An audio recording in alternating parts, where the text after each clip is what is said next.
week one of the fantasy football season. And here's a few running backs I have as sleeper options this week. The first guy, Roschon Johnson of the Chicago Bears. So Roschon Johnson, rookie season this year here with the Chicago Bears. And we know he can catch the ball out of the backfield.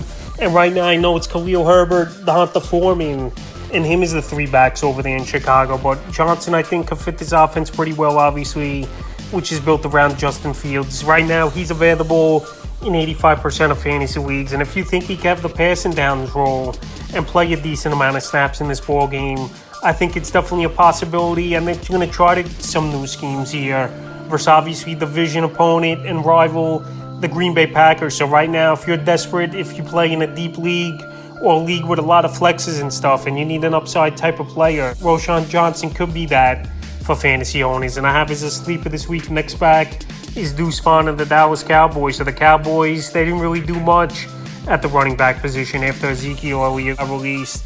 I know they signed Ronald Jones, but he's suspended the first two games of the season. And it looks like Deuce Vaughn's going to be the man over there as a backup or a guy that can use in gadgets and scheme type of plays is Dallas. They've been raving about him a lot in training camp, and he did a lot in college football. We're surprised he fell to the 6th round of the draft. So right now, if he's a gadget guy like a Darren Sproles type going years back, or a guy could just line up and do a little bit of everything here, another weapon for this offense available right now in 84% of fantasy leagues. I think Deuce Vaughn's going to get some work in this game. Like I said, it's pretty much Tony Pollard. He's a smaller back as well, where I don't see him getting 25 carries in this ball game, where Vaughn could come in as a change of pace or a gadget guy and at least get 5 to 10 touches. So if you're in a desperation mode and need a guy in deeper leagues, I think Deuce Vaughn could be that player this week at the running back position. And the third and final running back I have as a sleeper is Deion Jackson of the Indianapolis Colts. So Jackson right now, I know he's only 40% of fantasy leagues. I know him and Zach are most likely going to split at the running back position. But let's remember last season, the few games he filled in for Jonathan Taylor, we saw some big performances here from Jackson where he had a big ball game with 10 receptions in the game.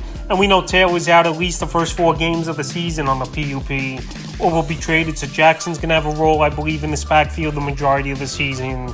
Like I said, he's a good receiver out of the backfield. More so get more in between the tackles if he's going to play. And Jackson will get some carries and obviously with a third down and passing downs running back. So right now, Deion Jackson, like I said, if you want a dart throw and a guy who's at least going to get a decent amount of work compared to Deuce Vaughn, Roschon Johnson, I think Deion Jackson's a decent option this week. I know the matchup isn't all that great versus a pretty solid front line of the Jacksonville Jaguars, but like I said, with his catching ability, and we saw him do last season pretty much with no help over there in Indianapolis, I think Deion Jackson's a decent sleeper option, and he possibly could put up double-digit fantasy points in PPR leagues. That's a few running backs I have as sleepers here. One of the fantasy football season.